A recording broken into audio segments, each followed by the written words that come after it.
दर्शकवृन्द वास्तवमा तपाईँ सम्पूर्ण अनि हामी सम्पूर्ण थाहा नै छ कि जब हाम्रो शरीरमा केही कुरा मिल्दैन तब हामीले औषधि सेवन गर्ने गर्छौँ।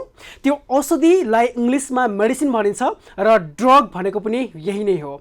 तर ड्रगलाई अझ नजिकबाट निहाल्ने हो भने यसरी पनि भन्न सकिन्छ कि हामीलाई हाम्रो शरीरले जुन तरिकाले काम गरिरहेको छ त्योभन्दा अझ भिन्न तरिकाले काम गरोस् भन्नको लागि बाहिरबाट पठाइने अथवा भित्र छिराइने जुनसुकै सब्स्टान्सलाई पनि हामी ड्रग भन्दै गर्दा आज तपाईँ सम्पूर्ण दर्शकलाई म यसरी उठान गर्दै गर्दा के होला भन्ने खालको कुरा हुनसक्छ।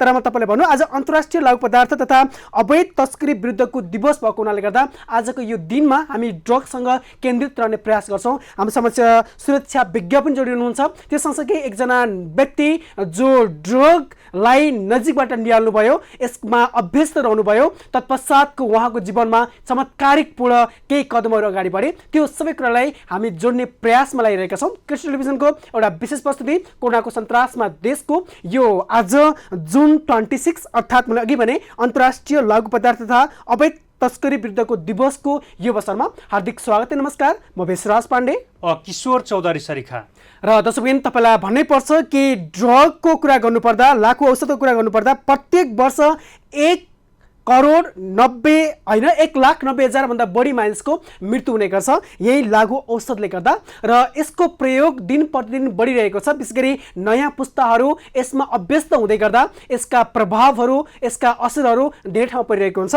यसमा केन्द्रित रहनको लागि आज हामी समक्ष जुम एपमा जडिसक्नु भएको छ सुरक्षा विज्ञ हुनुहुन्छ हेमन्त मल्ल ठकुरी, त्यसै गरी नार्कुना नेपालमा कार्यरत एकजना कर्मचारी हुनुहुन्छ पुरञ्जन विष्ट। हजुर, हार्दिक स्वागत छ दुवैजनालाई यो विशेष प्रस्तुतिमा। हजुर, धन्यवाद। हजुर, सबैभन्दा पहिला हेमन्त सर, तपाईँ पहिला हेर्ने हो भने सुरक्षा निकायमै रहनु भएको थियो, तत्पश्चात तपाईँले आफ्नो रिटायर्ड लाइफमा पनि यसलाई नजिकबाट निहाल्दै कामहरू गरिरहनु भएको छ। लागु औषधको यो हामी कुराकानी गर्ने तयारीमा रहँदै गर्दा तपाईँ कार्यरत रहँदै गर्दा पहिलाको समयलाई पर्खाउनु हेर्नु पर्दा के भन्नुहुन्छ, के कस्ता खालका गतिविधिहरू भित्रै भएको पाउनुहुन्छ लागु औषधसँग सम्बन्धित? एउटा के हुन्छ भने तपाईँको टाइम कहिले पनि पर्किँदैन। टाइम सँगसँगै तपाईँको क्राइमको जुन डाइनामिक्स छ त्यो पनि परिवर्तित भइरहेको छ। र एउटा हामी जहिले पनि भन्छौँ हरेक 10 वर्षमा तपाईँको यो ड्रग अब्युज प्याटर्न होला, यो ड्रग ट्राफिकिङ प्याटर्नहरू होला, त्यो चाहिँ तपाईँको साइकल गरिराख्ने हुन्छ होइन। त्यसले गर्दा अहिले हामीहरू हेरौँ अपराध प्रविधिसँग पनि गएको छ। त्यसले गर्दा एउटा कुरा त्यो छ। र सङ्गठित अपराधको जुन हामीहरू कुरा गर्थ्यौँ पहिला सानो भोल्युममा थियो भने तपाईँको सङ्गठित अपराध अब धेरै अपराधसँग जोडिँदै गएकोले यो पनि सङ्गठित अपराध हो। त्यसले गर्दा जुन अपराध सङ्गठित अपराधको एउटा जुन नेचर पहिला थियो त्यो नेचरभन्दा अहिले यो फरक पनि भएको छ। एउटा कुरा त्यो मैले हेरेको होइन, किनकि अब जस्तै अब गोल्ड सुनको कुरा गरौँ न, या तपाईँको त्योदेखि बाहेक पनि धेरै अरू अर्गनाइजको कुराको पनि हामीले कुरा गर्ने भने तपाईँ कहीँ न कहीँ यो लागु औषध चाहिँ जोडिन्छ। एउटा कुरा त्यो छ। र अर्को के देखिन्छ भने तपाईँको लागु औषधको ट्राफिकिङको प्याटर्न हामीहरू हेरौँ होइन। योभन्दा पहिला के थियो, कोकाइनहरू नेपालमा यो ट्रान्जिट भएर गएको या यहाँ आएको र त्यसको मात्रामा सिज भएको पनि हामीले योभन्दा पहिला फेला पार्थेनौँ। र लागु औषधको प्याटर्न पनि चेन्ज भएर जस्तै मेथाम्फेटामिनको पनि कुराहरू गरौँ हामीहरू होइन। त्यसले गर्दा योभन्दा पहिला हेरोइन थिए, चरस थिए या अरूहरू थिए भनेपछि अहिले नयाँ किसिमको ड्रगहरू आइरहेको छ, एउटा प्रब्लम थियो। र अर्को मैले बाहिरबाट हेर्दाखेरि के देखिरहेको छु भने तपाईँको जुन पहिला हामीहरू गाँजा भनेर कराउँथ्यो नेपालमा उत्पादन हुने, अहिले त्यसलाई चाहिँ तपाईँको एकदमै सब्स्टिट्युटकोले गर्दै गइरहेछ भनेपछि अफिमले सब्स्टिट्युट गर्दै गइरहेछ। चाहे यो हाम्रो काठमाडौँ नजिकका पहाडहरू होलान्, त्यसमा हामीहरूले मकवानपुरको कुरा गरौँला या तपाईँको धादिङको कुरा गरौँला या पूर्वतिरका केही जिल्लाहरूको कुरा गरौँला, र मध्यपश्चिम र पश्चिम क्षेत्र त तपाईँ सुदूरपश्चिम त पुरै अक्रान्त छ भन्छु म। त्यसले गर्दा यो प्याटर्न चाहिँ धेरै चेन्ज भएको छ, अहिले धेरै चेन्ज भएको छ। भन्नुको अर्थ तपाईँले के बताउन खोज्नुभयो भने समय सँगसँगै हरेक कुरामा परिवर्तन आए जस्तै यसमा पनि परिवर्तन आएको भन्ने कुरा गर्दै गर्दा पुनरञ्जन विश्वजी। हजुर नमस्कार। हजुर नमस्ते तपाईँलाई। अनि सुरुवातमा मैले तपाईँलाई अघि पनि भनिसकेँ, तपाईँ नार्कुना नेपाल जुन आफैमा एउटा सुधार केन्द्र पनि हो, त्यहाँ तपाईँ कार्यरत रहँदै गर्दा तपाईँले आफैलाई चिनाउनु पर्दा यति बेला के भन्न चाहनुहुन्छ? फर्स्टमा चाहिँ अब म चाहिँ लामो समय विगतमा चाहिँ अब इनिसियली चाहिँ आफ्टर +2 अब यहाँ पढ्दाखेरि चाहिँ अब मैले चाहिँ साथीभाइहरूको सङ्गतमा चाहिँ अब गाजाबाट स्टार्ट गरेँ। तर इन बिट्विन चाहिँ मैले चाहिँ डिफ्रेन्ट ड्रग्सहरू अन एन्ड अफ गर्ने भइरहेको थियो नेपालमा चाहिँ, त्यही बिचमा चाहिँ मैले चाहिँ अन्डरग्राड यहाँ सकाएपछि मैले अमेरिका जाने मौका पाएँ। त्यहाँ गएर मास्टर्स गरिसकेपछि चाहिँ मैले चाहिँ राम्रो जागिर एउटा जब अपर्च्युनिटी पनि पाएँ, आइटीमा थियो। र त्यो क्रममा चाहिँ म डिफ्रेन्ट स्टेट्सहरूमा चाहिँ ट्राभल गर्ने मौका पाएँ। र त्यो बिचमा चाहिँ मैले चाहिँ नयाँ साथी भेट्नु पनि, अब जस्तै 8 महिनाको 11 महिनाको प्रोजेक्ट हुने आइटीको, अनि हरेकचोटि 8 महिना 11 महिना 7 महिनामा चाहिँ डिफ्रेन्ट स्टेटहरूमा मुभ अन हुँदाखेरि चाहिँ त्यहाँ नयाँ साथी बनाउनको लागि मैले सारा चाहिँ एल्कोहललाई लिन थालेँ, ड्रग्सलाई लिन थालेँ। भनेपछि म चाहिँ त्यो फेजमा गएर चाहिँ त्यही 2016-17 चाहिँ नराम्रोसँग एउटा त्यो ड्रग्सको उसमा घुमरीमा परेँ क्या हजुरको अमेरिकामा। त्यसपछि चाहिँ अब मामु हिँड्थ्यो, दुईजो हिँड्थ्यो सँगै, अनि त्यसपछि we sat down, we talk. अनि त्यसपछि चाहिँ अब गड अफ ग्रेस होइन, अब भगवान्को यसमा पनि छ, अब म चाहिँ लक्की नै भएँ। मामु अन्डरस्ट्यान्डिङ भइसिन्थ्यो, दिजु अन्डरस्ट्यान्डिङ भइसिन्थ्यो। त्यसले गर्दाखेरि चाहिँ यहाँ नार्को नेपालमा चाहिँ कम्युनिकेट गरेर चाहिँ 2017 चाहिँ जुन 21 चाहिँ म नार्को नेपालमा चाहिँ भर्ना भएँ। र त्यसपछि मैले आफ्नो लाइफ फर्केर हेरेको छैन, ड्रग्सको लाइफ चाहिँ। सो आई एम सेफ भनौँ न। अब जस्तो म पुरञ्जन विष्टज्यूलाई म यहाँ रोक्न चाहेँ। हेमन्त सर, हजुर, जस्तो पुरञ्जन विष्टज्यूले भन्नुभयो जस्तो म सुरुमा गाँजाबाट सुरु गरेँ, त्यस पश्चात अल्कोहल हुँदै अन्य ड्रग्सको पनि प्रयोग गरेँ। अब युवा पुस्ता कसरी, यो तपाईँ अनुसन्धान पनि गर्नुभयो होला र धेरै अनुभव पनि तपाईँसँग छ होला, किनभने तपाईँ योभन्दा अगाडि सिआइबीको प्रमुख पनि रहेर काम गरिसक्नु भएको अवस्था छ। यो युवाहरू कसरी कुलतमा फसिने रहेछ सर, तपाईँ ठ्याक्कै त्यो भन्नु पर्दाखेरि?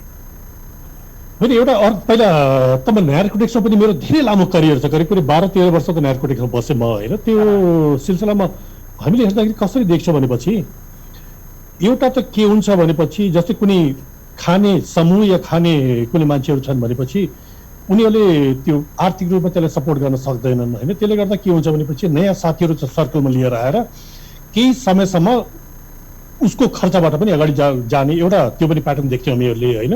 र अर्कोतिर कसरी देखिन्छ भने तपाईँको हाम्रो सोसाइटीमा के छ भनेपछि कन्सन्ट्रेसन बढाउँछ।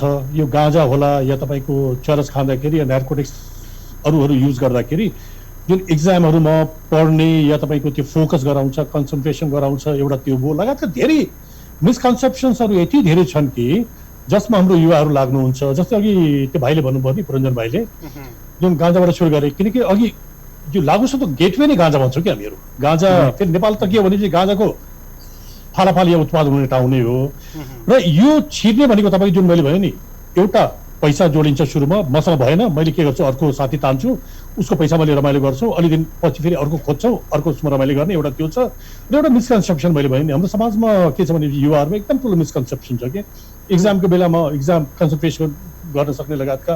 र त्योदेखि बाहेक पनि थुप्रै कारणहरू छ तपाईँको। यसमा सबभन्दा ठुलो फ्याक्टर चाहिँ के देखिन्छ भनेपछि जुन साथी सङ्गतिहरू भन्छ नि, हामी पियर प्रेसरको कुराहरू गर्छौँ, साथीको दबाउहरू या साथीको सङ्गतहरू सबभन्दा ठुलो प्रभाव त्यही हो। हेमन्त सर, जस्तो अहिले सरकारले नै अब अझ सङ्घीय संसदमा नै अहिले बहसको कुरा पनि चलिराखेको छ, गाँजा खेतीलाई वैधता दिनुपर्छ भन्ने कुरा पनि बहसमा आइरहँदाखेरि, जसरी अघि पुरञ्जनजीले भन्नुभएको थियो कि म सुरुमा गाँजाबाटै म कुलतमा फसेको भन्ने कुरा गर्नुभयो। तर यहाँ नेपालमा गाँजालाई वैधता दिनुपर्छ, गाँजा खेती गर्नुपर्छ र यसबाट आर्थिक कायापलट हुन्छ भन्ने कुरा जुन एउटा बहसको विषय रहेको छ नि, यसले चाहिँ अब आर्थिक कायापलट ल्याउला नल्याउला, तर अन्य अब विकृति विसङ्गतिहरू के छ सर, सम्भावना के देख्नुहुन्छ यसको? यसमा मैले धेरै ठाउँमा कुरा गरेको छु, तपाईँसँग पनि मलाई लाग्छ आधा पौने घन्टा एउटा प्रोग्राम बनाएको थियो हामीहरूले। र धेरै टिभी मैले के भन्छ एभी न्युज होला, न्युज 24 होला, करिब करिब सगरमाथा होला, धेरै टिभीमा मैले गरेको कुरा गरेको छु। र प्लेटफर्म हजुर, यस कृषिमा पनि गरेँ हामीले, र ओपन प्लेटफर्ममा पनि धेरै ठाउँमा गएर मैले कुरा गरेको छु कि हाम्रो यहाँ के छ भनेपछि डिटेलमा केही कुरा नबुझ्ने होइन। र विदेशमा कुनै रूपमा त्यो प्रयोग भइरहेछ, खेती भइरहेछ भने त्यो चाहिँ यहाँ पनि गर्नुपर्ने, यसमा चाहिँ पैसा मात्रै फलेको देख्ने हाम्रो बानी छ। र नेपालको हकमा तपाईँको त्यो गर्न उचित हुन्न भन्ने त्यस्ता धेरै आधारहरू छन्। मैले भने चाहिँ योभन्दा पहिला तपाईँको यो UN कन्भेन्सन, इन्टरनेसनल कन्भेन्सनहरू छ, 3 त्यसलाई लागू गर्दैन। त्यसपछि तपाईँको हाम्रो यहाँ सजिलो सोचाइ के छ भनेपछि गाँजा खेती गर्ने, त्यो ट्र्याक्टरमा लादेर तपाईँको कलकत्ता पोर्टमा लगेर विदेश एक्सपोर्ट गर्ने कि या तपाईँको यहाँबाट इन्डिया एक्सपोर्ट गर्ने कि भन्ने जुन सोचाइ छ नि, त्यो बिल्कुल गलत सोचाइ हो। किनकि तपाईँको यो गाँजा उत्पादन गरेर कहीँ पनि एक्सपोर्ट गर्न कुनै पनि तपाईँको कन्भेन्सनले पनि दिन्न, कुनै पनि सन्धि सम्झौता केही पनि दिँदैन। त्यो केही देशमा खेती गरेका छन्, तिनको आफ्नै मान्यताहरू छन्, उनीहरूले आफै प्रयोगको लागि खेतीहरू गर्छन् होइन। अब त्यो अमेरिकामा त्यो भइरहेछ या क्यानाडामा त्यो भइरहेछ भनेपछि केही चिज हाम्रो यहाँ ल्यायो भने त्यसलाई हामीले म्यानेज गर्न सक्छौँ कि सक्दैनौँ, त्यसले समाजमा के प्रभाव पार्छ त्यो कुरा नबुझेर यी धेरै छलफलहरू आएको। त्यसमा पैसा छ भन्ने कुरा जुन छ नि, पैसा छ जस्तो मलाई चाहिँ लाग्दैन। जस्तो हेमन्त सर, युवाहरू बिग्रेको ठाउँ मात्रै हो। हजुर, यो हेमन्त सर तपाईँले यो कुरा गर्दै गर्दा मैले जोड्न चाहेँ कि वास्तवमा गाँजाको औषधीय गुण धेरै नै छ र हामीले खाने धेरै मेडिसिनमा पनि यसको प्रयोग हुँदै गर्दा हामी उत्पादन नगरे तापनि यहाँ खुलेआम बिक्री वितरण भइरहेको छ, यहाँ किन्ने बेच्नेहरूको ठुलै बजार चलिरहेको छ। तथापि यस्तै हामीले एउटा कन्ट्रोल वेमा नियन्त्रणमा लिएर सुरक्षाको एउटा भनौँ न मापदण्ड बनाएर हामी गाँजा खेती गर्नु अजायज भन्नुहुन्छ? होइन, मैले तपाईँलाई भन्यो नि, योभन्दा पहिला पनि डिबेटमा आउने कुरा यही हो कि हजुर, किनकि अब यो एक्सपोर्ट गर्ने आइटम होइन, तर औषधिको लागि तपाईँले खेती गर्न हाम्रो अहिलेको एक्टले पनि अलाउ गरेको छ। हजुर, होइन, अलाउ गरेको छ। त्यसले गर्दा के हो भनेपछि तपाईँको त्यसको लागि एउटा प्रक्रिया छ, त्यो प्रक्रिया पुरा गरेर यहाँ त्यसको लागि खेती गरे भइहाल्यो नि कन्ट्रोल रूपमा। तर त्यसको पहिला मार्केट चाहिन्छ, कसलाई बेच्ने, कसले किन्ने लगायत धेरै प्रक्रियाहरू छ कि त्यसलाई त अहिलेको एक्टले पनि रोकेको छैन। त्यही मेरो भनाइ हो। किन अर्को एक्ट लिएर आउनु पर्यो? यहाँ के भन्छ धान खेती गर्ने जस्तो औषधिको लागि त अहिलेको एक्टले पनि रोकेको छैन। ठिक छ। पुरञ्जन विश्वजी, हजुर हजुर हजुर, अघि तपाईँले भन्नुभयो कि जब तपाईँ नेपालमा रहनुभयो, +2 गर्दै गर्दा गाँजाको लतमा फसेँ भन्ने कुरा गर्दै गर्दा तपाईँको चिनारी तपाईँ दिन सक्नुहुन्छ? तपाईँको घर कहाँ पर्यो अथवा तपाईँको स्कुलिङ कस्तो रह्यो? म चाहिँ अब मिडल क्लास फ्यामिली होइन, बाबाहरू चाहिँ अब आर्मीमा भइसक्यो। अब त्यसले गर्दाखेरि चाहिँ मैले चाहिँ फ्यामिलीको सपोर्टले गर्दाखेरि सानोदेखि चाहिँ राम्रो स्कुलिङहरू गर्न मौका पाएँ। हजुर, अब मैले चाहिँ म चाहिँ यो स्थायी बसोबास चाहिँ यो हाम्रो धम्सिखे सानेपा र मैले चाहिँ अहिले भने नि हजुरलाई, जुन चाहिँ यो खासमा भन्ने हो भने चाहिँ त्यो 8-9 हाम्रो त्यो बेलामा 8-9 विङ थियो क्या हजुरको जस्तै अहिले भन्छेको जस्तै कि गेट अवे ड्रग भने मतलब के गर्ने त भने मतलब नलेज छैन। तर हजुरको चाहिँ कसैले चाहिँ ओके इज गर्न लाइक यो ब्रेनलाई चाहिँ कन्सन्ट्रेट गर्न सक्छ भन्ने भरमा चाहिँ okay we gonna try that, why not भने जस्तो टाइपको क्या हजुरको। अब त्यो स्लोली त्यो हजुरको कस्तो हुन्छ भने इट्स गोना फर्म ह्याबिट क्या। अब जिउलाई चाहिँ त्यो नभई हुँदैन, त्यसपछि एडिक्सन। पुरञ्जनजी, मैले बुझ्न खोजेको कुरा के थियो भने तपाईँ स्कुलमा रहँदै गर्दा तपाईँले त्यस्तो खालको केही मतलब साथी सङ्गत गर्नुभएको थियो कि अथवा केही थियो कि भन्न खोजेको मैले खास +2मा तपाईँ गाँजा सुरुवात गर्नुभन्दा अगाडिको स्टेपलाई मैले बुझ्न खोजेको खास साथी सङ्गत अथवा? हजुर हजुर, एक्ज्याक्टली। अब मेरो चाहिँ स्कुलिङ हुँदाखेरि म चाहिँ हस्टेलमा थिएँ। हस्टेलमा चाहिँ हजुरको चाहिँ डेफिनेटली अब सिनियर्स बोइजहरूमा चाहिँ डेफिनेटली एउटा मै हुँ भन्ने लाइक लिडर भन्ने चाहिँ अब लाइक एउटा रोल मोडल देखिरहेको चाहिँ अब सिगरेट इन ह्यान्ड। अनि त्यसपछि अब टफ गाई कसरी बन्ने भने मतलब अब हि स्मोक्स, हि ड्रिङ्क्स होइन। अब त्यो एउटा चाहिँ थियो क्या। अनि अब हामीभन्दा सिनियर दाईहरूले चाहिँ अब त्यही हो, अब एकपछि अर्को अब उसलाई भन्यो, उसले चाहिँ मेरो साथीले चाहिँ मलाई चाहिँ वाइ डोन्ट यु स्मोक होइन, राम्रै हुँदो रहेछ त, मलाई त ठिक लाग्यो, त्यति हामी चाहिँ गर्दैनौँ जस्तो लाग्यो। अनि त्यसपछि त्यसरी बिस्तारै इन्फ्लुएन्स भयो। यो चाहिँ अब स्टार्टिङ अफ +2 नै हो खासमा चाहिँ, 1-2 स्टार्टिङ फेज भने चाहिँ त्यतिखेर एसएलसी त्यो स्कुल लिभिङ सर्टिफिकेट भन्ने। अब भन्नुको त यहाँबाट के हजुर यहाँबाट के बुझ्न सक्छौँ भने हामी हिरो बन्नको लागि हामीले कतै सेवन गर्दा राम्रो हुन्छ भन्ने खालको सोच राख्यौँ कि भन्ने कुरा पनि तपाईँबाट प्रश्न भयो। सँगसँगै जीवनलाई एउटा रसको रूपमा लिँदै गर्दा नसालाई रसको रूपमा लिएको पो हो कि भन्ने कुरा पनि आउँदै गर्दा एक्कासी तपाईँ गाँजाबाटै सुरु गर्नुभयो अथवा स्मोकिङ गर्नुभयो? हुन त स्मोकिङ पनि गाँजा नै हो। हजुर, हजुरको चाहिँ अब त्यो सँगै जाने कुरा हो क्या। हजुरको सिगरेट र गाँजा भन्ने कुरा चाहिँ सँगै जाने। अब most of the people like who smokes smokes both way क्या हजुरको सिगरेट पनि खाइरहेको हुन्छ हजुरको चाहिँ यङस्टरको कुरा गरेँ क्या मैले अब म हुँदाखेरि पनि त्यही थियो र अहिले चाहिँ म एज अ नार्कोमन यहाँ चाहिँ सिएस भएर काम गर्दाखेरि पनि 3 वर्ष भयो काम गरेको मैले धेरैजना चाहिँ गाँजा खाएर मात्र आउने पनि देखाएको छु लङ टर्म अब्युज पनि देखाएको छु यसको सर्ट टर्म अब्युज पनि देखाएको छु र उनीहरूको चाहिँ कुरा गरे अनुसार चाहिँ they go both hand and hand क्या अब चुरोट खानेले चाहिँ गाँजा चाहिँ आई हेभ ट्राइड मैले गरेको छु भन्न चाहिँ अब लाइक उनीहरूले गरेका छन्। विशेषजी अहिले तपाईँले सम्झाउनु पर्दा फर्स्ट टाइम तपाईँ गाँजा खाँदाको माहौल कस्तो थियो? साथीहरूले तपाईँलाई के अकेजनमा दिए अथवा प्रेसराइज गरे अथवा अघि हाम्रो जुन मल्ल सरले भने जस्तो कन्सन्ट्रेसन बढ्छ भन्ने हिसाबले खानुभयो कि के छ त्यो फर्स्ट स्टार्टिङ टाइम? म चाहिँ हजुरको अलवेज स्कुलमा चाहिँ म चाहिँ I always been a very active student स्पोर्ट्सहरूमा चाहिँ एकदमै लागि पर्ने बास्केटबल पनि एकदम राम्रो खेल्थेँ अहिले पनि खेल्छु स्टिल आई प्ले होइन अनि त्यो फेजमा चाहिँ मलाई चाहिँ त्यतिखेर क्रिकेट भर्खर स्टार्टिङ थियो अनि क्रिकेट खेल्ने क्रममा चाहिँ तिमीले चाहिँ बललाई चाहिँ त्यो स्पिन हो कि फास्ट बल हो कि गुगली हो कि त्यो तिमीले बलको मोमेन्टमलाई क्याच गर्न सक्छौ यो खाँदाखेरि चाहिँ भन्ने कुरामा चाहिँ मलाई इन्फ्लुएन्स भएको थियो। अब मलाई चाहिँ फर्स्टमा बलिङ गर्दाखेरि मैले त्यो first I still remember that day कि मैले स्मोक गर्दाखेरि न मैले बल देखेँ न के म कुन ठाउँमा छु मलाई केही पनि थाहा भएन तर भोलिपल्ट चाहिँ मलाई त्यही कुरा चाहिँ रमाइलो लाग्न थाल्यो कि मैले चाहिँ like it was giving me something like euphoria क्या त्यो भित्र चाहिँ लाइक ओ वाउ भने जस्तो टाइपको अनि त्यो मैले चाहिँ बिस्तारै त्यो गाजा थ्रुबाट मैले हायर लेभल अफ ड्रग्समा त्यो युफोरिया चेज गर्न थालेँ क्या विच वाज टोटली रङ भनौँ न। जस्तो हेमन्त सर हजुर जस्तो तपाईँ पुरञ्जन विष्टज्यूको पनि कुरा सुन्नुभयो अब उहाँले जसरी कुरा गरिराख्नु भएको छ नि सर एउटा युवा अवस्थामा गाँजाको लत कसरी बस्दो रहेछ भन्ने कुरा उहाँले गर्नुभयो र गाँजाबाट बिस्तारै अन्य अब लागु औषधहरू प्रयोग गर्ने अब तपाईँलाई पनि थाहै छ जस्तो अब अन्य अहिले यो समयमा गाँजा मात्रै होइन गाँजाबाट स्टार्टिङ गर्ने तर अन्तिम फेजमा जाँदा अन्य गाँजा भन्दा पनि अलिकति त्योभन्दा पनि हाई लेभलको लागु औषध प्रयोग गर्ने अब यस्तो अवस्थामा चाहिँ अब नेपालको अवस्था तपाईँ कस्तो देख्नुहुन्छ? यहाँका युवाहरू गाँजा मात्रै सेवन गर्छन् कि अन्य चिजहरू पनि सेवन गर्छन् कि तपाईँ सिआइबीमा काम गर्दाखेरि कस्तो प्रकृतिको घटनाहरू पाउनुभएछ?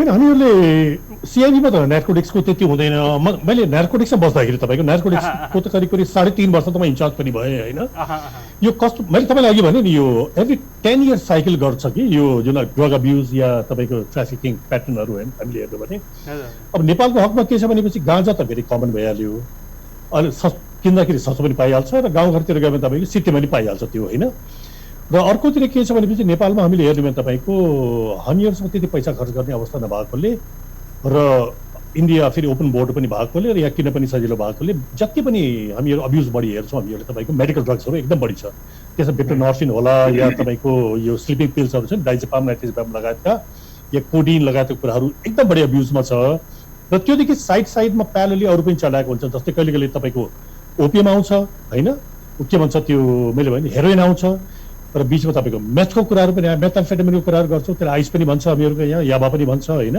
त्यो पनि देखिरहेछ र एकदमै महँगो भएकोले जुन कोकाइनको कुरा छ नि एकदमै महँगो छ त्यसको दुर्व्यसन गर्ने या हामी अब्युज गर्ने जुन सङ्ख्या छ एकदमै थोरै छ सङ्ख्या फेरि त्यसले गर्दा तपाईँको यो प्याटर्न एउटै रहन्न सकेसम्म हाम्रो एक केस जुन मैले अघि भने जस्तै हाम्रो खर्च गर्ने क्षमता कम भएकोले धेरै जस्तो हामीहरूको हेरौँ आज पनि हेर्नु त कति ठुलो मात्रामा एनसिबीले समातेको जम्मै मेडिकल ड्रग्सहरू छ कि धेरै जस्तो हामी सिजन हेर्नुहोस् त मेडिकल ड्रग्स हुन्छ र यहाँ प्याटर्नै त्यस्तो देखिन्छ फेरि जस्तो हेमन्त सर हजुर जस्तो तपाईँ भनिराख्नु भएको छ नि अब यो अब नेपालमा पनि एउटा विकृतिको रूपमा बढ्दै गएको छ हुन त अब नेपाल सरकारले पनि औषधिजन्य प्रयोगको लागि खुला गरिएको छ अब यसलाई चाहिँ विकृतिको रूपमा बढाउँदै लगेको पनि यहाँ देखिएको छ युवाहरूमा अब कुलतमा लाग्ने गाँजा सेवन गर्ने यसै गरी समाजमा अलिकति विकृति बढाउने जस्तो पनि देखिराखेको अवस्था रहेको छ अब यसलाई नियन्त्रणका लागि सरकारसँग चुनौती त छँदैछ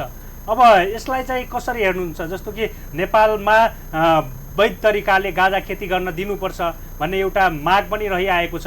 यदि तपाईँ अफ्रिकाका मुलुकहरूमा हेर्नुहुन्छ भने त्यहाँ अब गाँजा खेती, चरेस खेती होइन, अब अन्य खेतीहरू गरेर त्यहाँ थुप्रै अब त्यहाँ विकृतिहरू, विसङ्गतिहरू पनि त्यत्तिकै देखिएको छ। अब त्यहाँ अपराधका घटनाहरू त्यत्तिकै देखिएको छ, ड्रग्स माफियाहरू त्यत्तिकै सलबलाएको देखिन्छ। नेपाललाई चाहिँ कसरी लिनुहुन्छ यसलाई सर? जस्तो अब गाँजा खेती हुँदै हुँदै अन्य अफिम खेती हुनसक्छ, अन्य खेतीहरू हुनसक्छ, यसलाई चाहिँ कसरी लिनुहुन्छ सर? होइन, यो प्रोडक्सनको हिसाबले त डरलाग्दो छ नि। जस्तै अब यहाँ खपतको हिसाबले तपाईँको त्यति ठुलो मार्केट चाहिँ होइन। र सबभन्दा नेपालमा डरलाग्दो के छ भनेपछि हामीले हेर्नु भने तपाईँको युवा सङ्ख्या चाहिँ एकदम बढी छ कि तपाईँको। हाम्रो एज हेरौँ न, हामीहरू यो 15-16 वर्षदेखि 24-25 वर्षको सबभन्दा बढी सङ्ख्या त्यसभित्र छ। र त्यो चाहिँ तपाईँको विद्यार्थीको सङ्ख्या त्यही हो, या तपाईँको भर्खर काम स्टार्ट गर्ने सङ्ख्या त्यही हो। त्यसले गर्दा ठुलो युवा सङ्ख्या एउटा छ। र अर्कोतिर यो डरलाग्दो नेपालमा के देखिरहेको छ भने तपाईँको, किनकि अब हाम्रो यो पोलिटिकल एउटा कारण त्यो पनि भयो। र अर्कोतिर के छ भने तपाईँको गभर्मेन्टको यो एरियामा न लगानी छ न प्रायोरिटी छ गभर्मेन्टको। यो लागु औषध भनेको 26 जुन मात्रै सम्झिने एउटा विषय भएको छ। त्यसले गर्दा के छ, लगानी पनि छैन, प्रायोरिटी पनि छैन होइन। यत्रो ठुलो सङ्ख्यामा तपाईँको हाम्रो युवाहरूले दुःख पाइरहेछन् यसमा एकतिर। र अर्कोतिर के छ भनेपछि तपाईँको जुन मैले अघि पनि भने गाँजाको खेती जुन बढेको थियो त्यो चाहिँ अहिले कन्ट्रोल देखिन्छ होइन। र तर अफिमको जुन खेती छ त्यो बढ्दै गइरहेछ, त्यो चाहिँ एउटा ठुलो ऊ हो। र योभन्दा अर्को चिजमा तपाईँलाई भन्छु, तपाईँको यो त खेतीको कुरा भयो। वाइल्ड रूपमा उम्रिने गाँजा त कति हो। बिचमा त मलाई याद छ मेरो डायबिटिजमा हुँदाखेरि ग्लोबल सिजरको म कुरा गर्छु तपाईँको। करिब ग्लोबल जुन मार्केट छ नि यो चरसको, त्यसमा नियरली 8% नेपालले कन्ट्रिब्युट गर्थ्यो। भन्नुहोस् त, यति सानो देशले नियरली 8% कन्ट्रिब्युट गर्थ्यो। अहिले त्यो स्टडी भएको छ कि छैन मलाई थाहा छैन। हामीहरूले त्यो बेला स्टडी, त्यो विदेशको उनीहरूले के भन्छ स्टडीले देखाएको कुरा हो यो।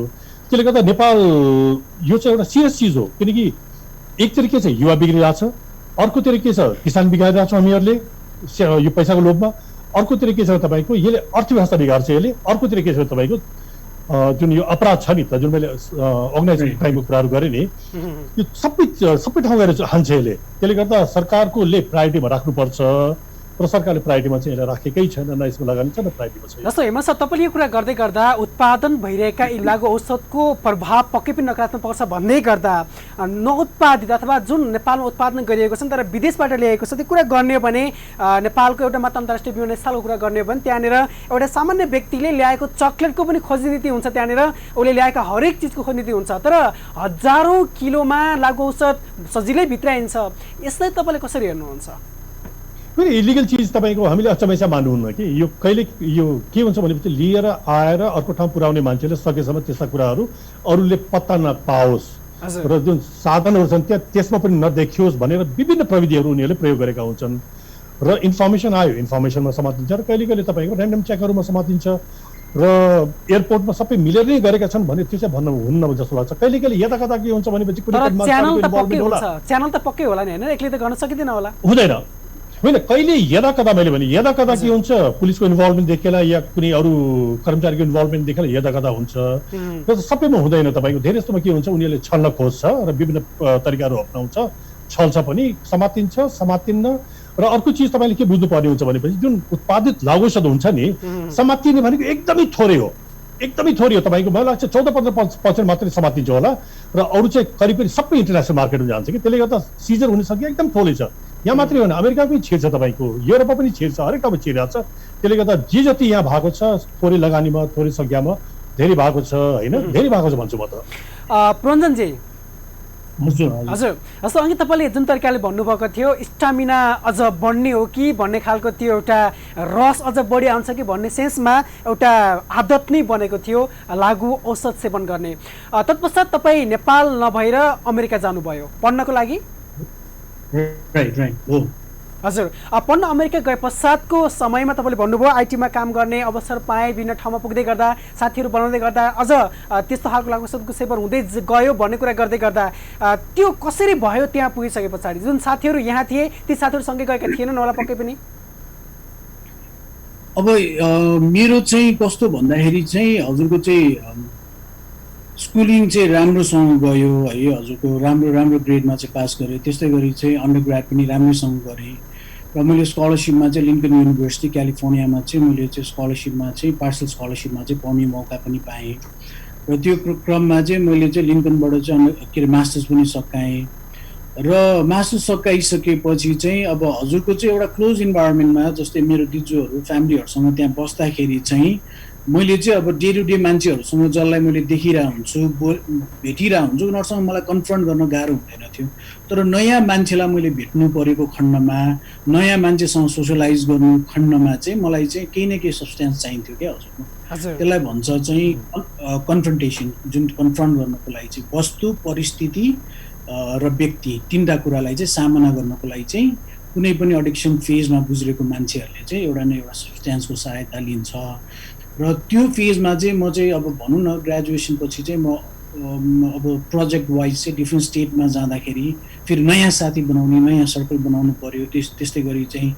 अब त्यो साथीसँग घुलमिल हुनको लागि अब वाइडन लाइक सोसियल ड्रिङ्करबाट स्टार्ट गरेँ पछि गएर अब त्यो घरमै फेरि आइटीको जब कस्तो हुन्छ त्यहाँ हजुरको घरबाटै लगइन गर्न मिल्छ क्या विशेषजी म अझ क्लियर हुन खोजेँ तपाईँले भन्नुभयो नि ठाउँ अनुसार परिस्थिति अनुसार आफूलाई एडजस्ट गराउनको लागि पनि सेवन गर्नै पर्यो भन्ने कुरा गर्दै गर्दा सेवन गर्नै पर्ने नै हो र के लाग्छ तपाईँलाई यस्तो हुन्छ हजुरको चाहिँ हामीलाई चाहिँ कस्तो हुन्छ भन्दाखेरि मान्छेहरूले चाहिँ त्यही कुरालाई कस्तो सहज रूपमा लिइरहेको हुन्छ क्या भने मतलब यो फ्ल्यास जुन चाहिँ यो शरीरलाई मेरो शरीरलाई चाहिँ यसलाई नै रक्सी चाहिने हो यसलाई नै चाहिँ नयाँ लुगा चाहिने हो यसलाई नै जुत्ता चाहिने हो एकदमै महँगो कुरा चाहिँ यसलाई सबै शरीरलाई चाहिने हो तर यो आत्मालाई खासमा भने केही चाहिँदैन जो एकदम सिम्प्लिसिटी छ आत्मा त्यस्तै गरी चाहिँ मैले चाहिँ त्यो जुन चाहिँ माहौलमा जान्थेँ त्यो ठाउँमा चाहिँ एउटा मान्छेले चाहिँ आफूलाई फ्लेसलाई चाहिँ कन्ट्रोल गरिरहेको अवस्था मैले देख्थेँ क्या जस्तै मेरो चाहिँ ठुलो मामाले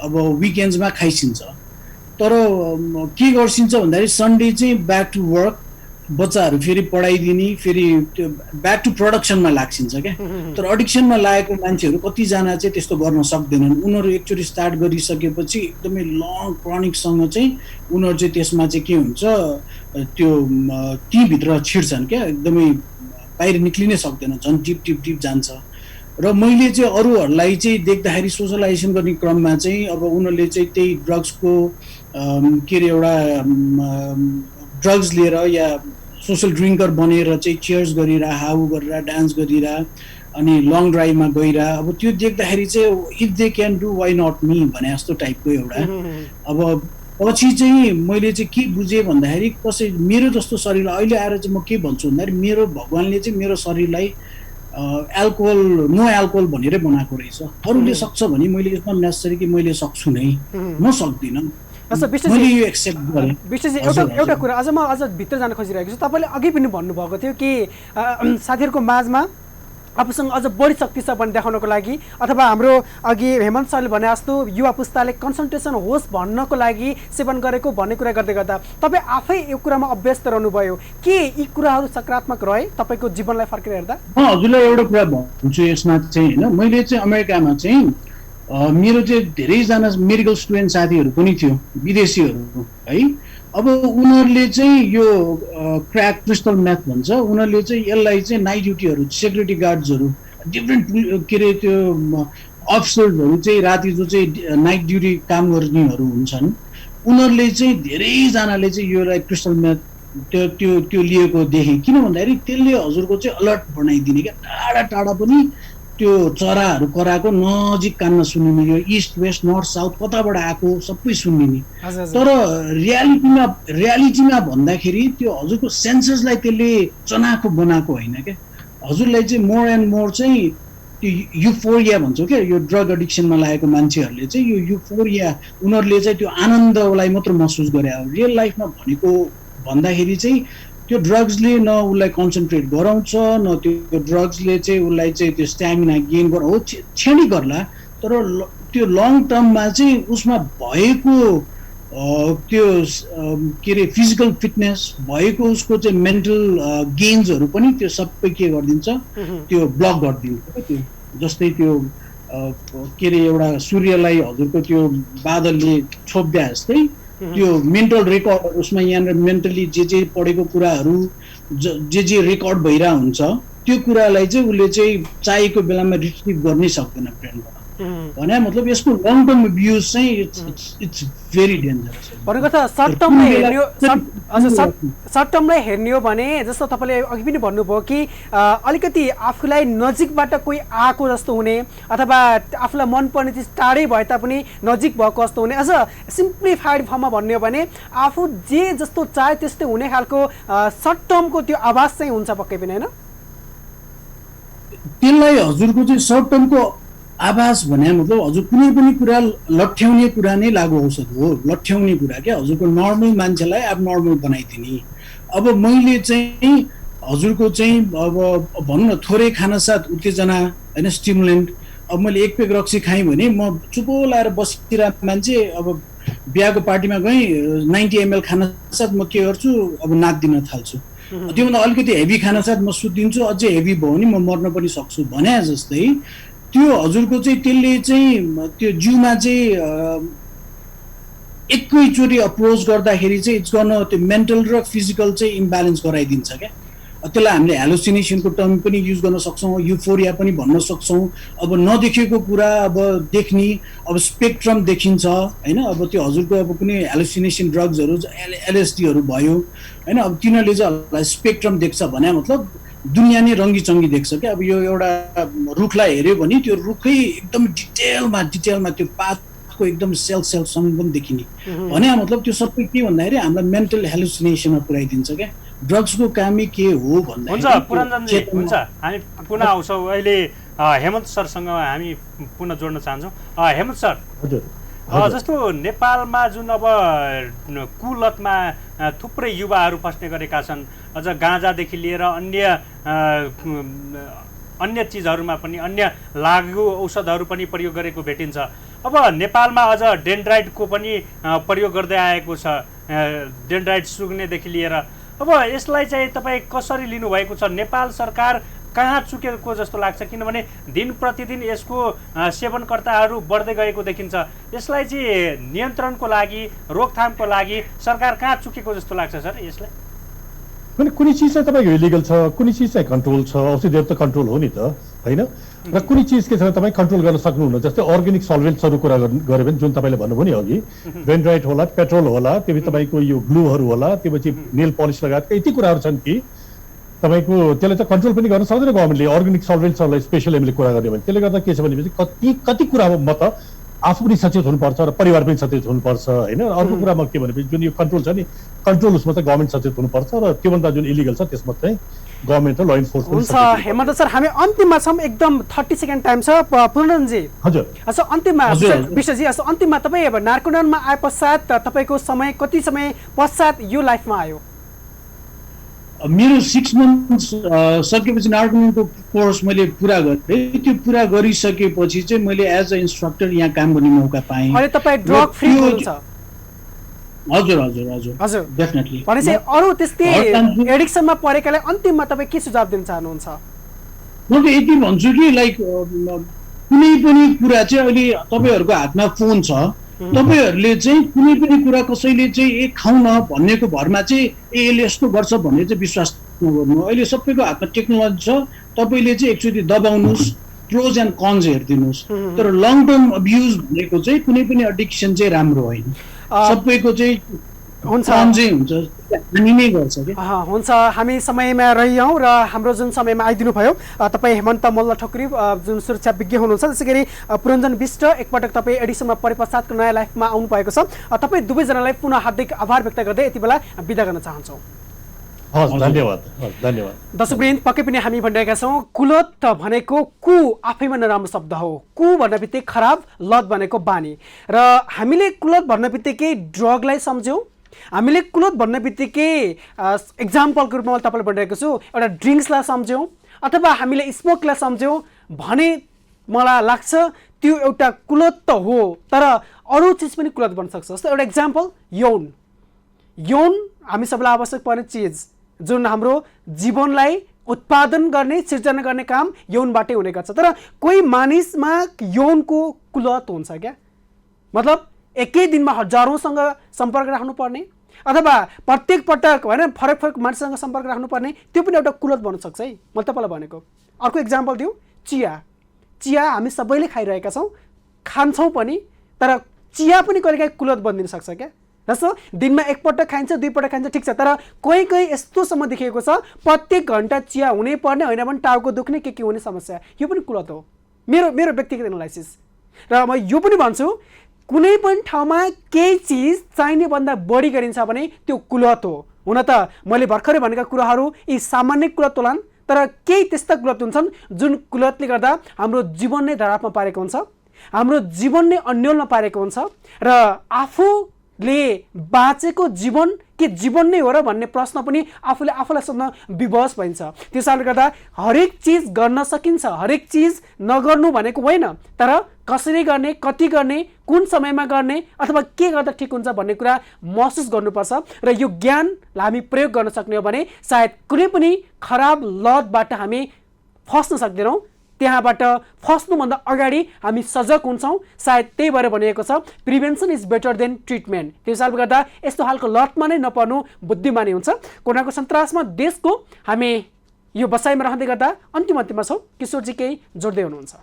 पक्कै पनि विशेष गरेर हामी विशेष दिनमा विशेष विषयवस्तुमा हामी कुराकानी गर्दै आएका छौँ र हरेक वर्षको जुन 26 तारिकलाई अन्तर्राष्ट्रिय लागु पदार्थ तथा अवैध तस्करी विरुद्ध दिवसको रूपमा मनाउने गर्दछ र पक्कै पनि नेपालमा लागु औषध प्रयोगकर्ताहरू निकै नै बढ्दै गएको छ। गाँजा होस् या अन्य लागु पदार्थ पनि यहाँ सेवन गर्नेहरू थुप्रै युवा पुस्ताहरूले अहिले लागु पदार्थ सेवन गरिराखेको छ र विश्वमा गएको शताब्दीबाट लागु औषधको कारोबारको गुना धेरै बढेको यहाँ देखिन्छ। जस्तो तपाईँ लागु औषधको असन्तुलित प्रयोगले मात्र विश्वमा हरेक वर्ष 1,90,000 भन्दा बढी मानिसको ज्यान जाने गर्दछ र सन् 2001 मा भारत सरकारले अल इन्डिया मेडिकल स्कुलको संयुक्त सर्वेक्षणले करिब 7 करोड 25 लाख मान्छे लागु औषध प्रयोग गरेको पाइएको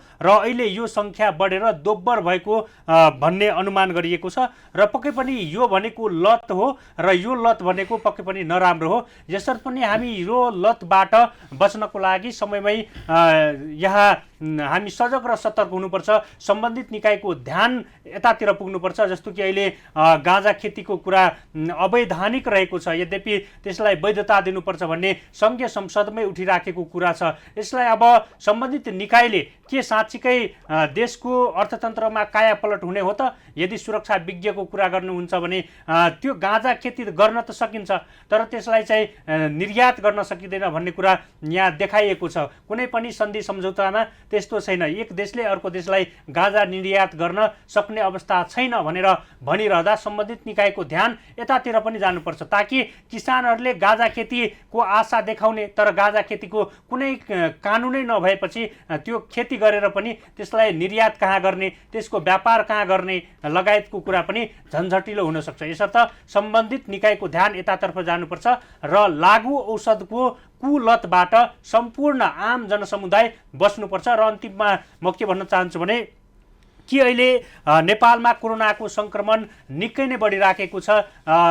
कोरोनाको सङ्क्रमणकै कारण आजको मितिसम्म 26 जनाको मृत्यु नै भइसकेको छ। यसै गरी अहिलेसम्म नेपालको कुरा गर्नुहुन्छ भने 11,162 जनामा कोरोना सङ्क्रमण देखिएको छ र निको हुनेको सङ्ख्या 2650 जना पुगेको छ र अहिलेसम्म पिसिआर मार्फत परीक्षण भएको सङ्ख्या 1,79,737 जना रहेको छ र आजको तथ्याङ्क आउन बाँकी नै छ। आएपछि पुनः हामी यहाँहरूलाई अपडेट गराउनेछौँ र विश्वको तथ्याङ्क यहाँहरूलाई म संक्षिप्तमा भन्न चाहन्छु। अहिले विश्वमा कोरोना सङ्क्रमितको सङ्ख्या 97,31,262 जना पुगेको देखिन्छ भने यसै गरी मृत्यु हुनेको सङ्ख्या 4,92,813 जना पुगेको देखिन्छ।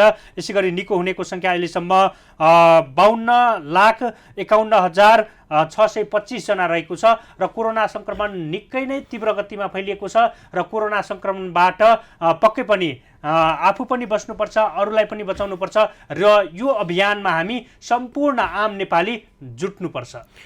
र दर्शकवृन्द, तपाईँलाई म भन्न चाहेँ कि गाँजाको अनाधिकृत खेती र प्रयोगको बारे जुन कुराहरू भइरहेको छ यसमा चाहिँ मेरो विचार के छ भने नेपालमा भएको जुन औषधि लिमिटेड छ त्यसको तथ्याङ्कले बताउँछ गाँजाको प्रयोग धेरैभन्दा धेरै औषधिमा परेको हुन्छ र त्यही गाँजा नेपालमा नहुँदा बाहिरबाट हामी आयात गर्न विवश भएका छौँ जहाँबाट वर्षेनी करोडौँ पैसा बाहिर गइरहेको छ।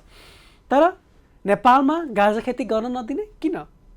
यदि यसलाई सही एउटा दायरा बनाएर सही नीति नियम बनाएर यसलाई कसरी प्रयोग गर्ने अथवा कहाँ प्रयोग गर्ने अथवा यसलाई खेती गर्दै गर्दा कस्ता खालका भनौँ न कुराहरूलाई हामी समावेश गर्नुपर्ने कस्ता कस्ता प्रावधानमा रहनुपर्ने भन्ने खालको मोडालिटी बनाएर यदि राम्रोसँग हामी गाँजा खेती गर्न सक्छौँ भने नेपाल गाँजा खेतीको लागि राम्रो ठाउँ भएको हुनाले गर्दा पनि यहाँबाट प्रशस्त पैसा कमाउन सक्ने धेरै आधारहरू छन्।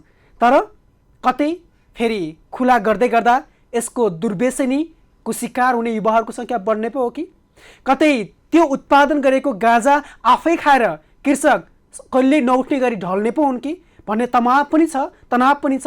यसलाई पनि हामीले निहाल्नुपर्छ र पूर्वानुमान गर्नुपर्छ। के गरी यस्तो आयो भने के गर्ने? त्यो हिसाबले गर्दा मेरो विचार र म के पनि भन्छु र आम सरकारवालालाई भने कानुनमा सही तरिकाले समेटेर स्ट्रिक्टली यदि गाँजा खेती गर्नको लागि सर्टेन मापदण्ड बनाएर कृषक गर्न चाहन्छन् भने त्यो दिनै पर्छ। यो गर्दा देशको फाइदा हुन्छ। यहाँबाट दुर्व्यसनी बढ्नुभन्दा पनि दुर्व्यसनीलाई घटाउने खालका कामलाई स्ट्रिक्टली लाग्नु पर्यो र यसबाट आउने जुन मुनाफा हुन्छ त्यो स्वदेशकै हुन्छ। यो कुरा गर्दै गर्दा अन्तिममा केही दर्शनका कुरा गर्न मन लाग्यो। दर्शकवृन्द कल्पना गर्नुहोस् यो जीवन साँच्चै अमूल्य छ। हुन त कसैले काँडा भन्छन् त कसैले फुल भन्छन्। आखिरी हेर्ने नजर र आफूले लिने नजरमा भर पर्छ। तर यो सुन्दर फुलेको फुल जस्तो जीवनमा कतै बादल लाग्यो भने अथवा कतै त्यस्तै खालको अनावश्यक अथवा अजायज गतिविधिले गर्दा एउटा समस्याको दायरा सिर्जना गर्यो भने र त्यो समस्या ल्याउने विभिन्न कारक तत्त्वमध्ये केही हुन सक्छन् तनाव, चिन्ता, जसलाई हामी एन्जाइटी डिप्रेसन भन्छौँ। र त्यो एन्जाइटी डिप्रेसनबाट बस्नको लागि धेरै मानिसले प्रयोग गर्ने चिज नै वास्तवमा दुर्व्यसन हो अथवा लागु औषधको प्रयोग हो। के मेरो चिन्ता हटाउनको लागि एक प्याक रक्सीले काम गर्छ? के मसँग भएको तनाव हटाउनको लागि दुई सरको त्यो खिल्लीले सहयोग गर्छ? पक्कै गर्दैन। यदि गर्दैन भने आखिर किन त्यो अर्को लतलाई हामी हाम्रो जीवनमा ल्याउने त? तपाईँलाई थाहा छ नि त्यही चुरोटको ठुटाबाट सुरुवात गरेको जुन एउटा बानी हुन्छ त्यो बानीले मान्छेलाई कहाँबाट कहाँ पुर्याउँछ। परिवारसँगको सम्बन्ध के हो बिर्साउँछ, छरछिमेक को हुन् बिर्साउँछ, यतिसम्म कि आफू नै को हो भन्ने कुरा बिर्साउँछ। भने पछाडि कतै हामी त्यस्तै बाटोमा लागेका त छैनौँ? एकपटक सोचौँ, कल्पना गरौँ। यो सुन्दर जीवन फुल्न खोजिरहेको छ, फुल्छ, फुले पश्चात फल दिन्छ अनि बिस्तारै परिपक्वता आउँदै जाँदा बुझ्दै पनि गइन्छ। तर परिपक्वता नआउँदै कतै हामी कुहिएर झर्नु पो पर्ने हो कि? कल्पना गरौँ, सान्दर्भिक कुरा गरेँ। कतिको जीवनमा यसले ठ्याक्कै मेल खाला तर संयोग मात्र हुनेछ। यो भन्दै गर्दा तपाईँ सम्पूर्ण दर्शकवृन्दलाई कुलतबाट बस्न र बचाउन हामी आफ्ना समस्याहरूलाई खोलेर राखौँ, राम्रा व्यक्तिको सङ्गत गरौँ र कसैले केही भन्दैमा सजिलै स्वीकार नगरौँ भन्ने कुरा गरेँ। र अन्तिममा यही भन्न चाहन्छु, कोरोनाको सन्तासमा रहँदै गर्दा हामी यसबाट बस्न बचाउन लाग्नैपर्छ। तर कोरोनाको भयमा रहेर आफूले आफूलाई तनावमा राख्नु हुँदैन, किनकि तनावमा राख्दै गर्दा फेरि त्यो दुर्व्यसनको काम सुरु हुन्छ अनि फेरि मैले अघि भनेकै कुराहरू दोहोऱ्याउनु पर्ने हुन्छ। म त्यता गइनँ। र यति भन्दै तपाईँ सम्पूर्ण दर्शकवृन्द जो कृषि टेलिभिजन र गोर्खा टेलिभिजन हेरिरहनु भएको छ तपाईँ सम्पूर्ण दर्शकवृन्दलाई पुनः यही भन्न चाहन्छु, यो समयमा हामी सजग बनौँ, एकअर्कालाई सहयोग गरौँ र कोरोनाबाट बस्न बचाउन यो अभियानमा जुटौँ भन्ने सन्देश सँगसँगै तपाईँलाई अन्तिममा म विश्वराज पाण्डे र म किशोर चौधरी सरिखा शुभ पलको कामना गर्दै बिदा एकैसाथ हुन चाहन्छौँ।